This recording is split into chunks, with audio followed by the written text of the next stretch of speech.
Murder case కూడా సంచలనం సృష్టిస్తోంది.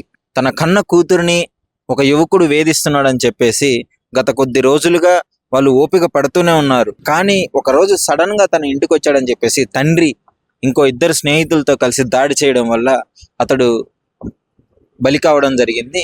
సో దీని గురించి వివరాల్లోకి వెళ్తే, మల్లేష్ అనే వ్యక్తి, సల్లూరు మల్లేష్ అనే వ్యక్తి, ఆయనకి 26 సంవత్సరాలు ఉంటాయి.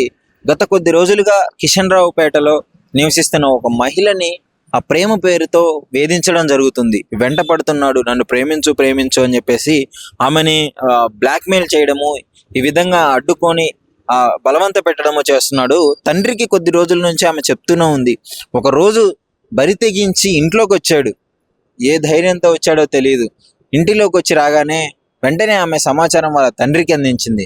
తండ్రి రాజిరెడ్డి అదేవిధంగా ఇంకో ఇద్దరిని వాళ్ళ స్నేహితులను తీసుకొని వచ్చి ఇంటికి వచ్చి అతడి మీద దాడి చేయడం జరిగింది. సో ఆ దాడిలో అనుకోకుండా ఆ మల్లేష్ అనే వ్యక్తి, 26 సంవత్సరాల వ్యక్తి చనిపోవడం జరిగింది.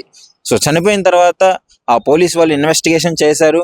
అతడి మీద గతంలో కూడా కొన్ని ఇట్లా బ్లాక్మెయిల్ కేసులు, మహిళలు హింసించిన కేసులు ఉన్నాయని చెప్పేసి అది బయటికి రావడం జరిగింది. ఈ విధంగా అదంటే చట్టాన్ని చేతుల్లోకి తీసుకొని ఈ విధంగా చంపేయడం వల్ల ఇప్పుడు తన కూతురు ఒంటరిదైపోతుంది. తండ్రి కూడా జైల్లో ఉండాల్సిన పరిస్థితి.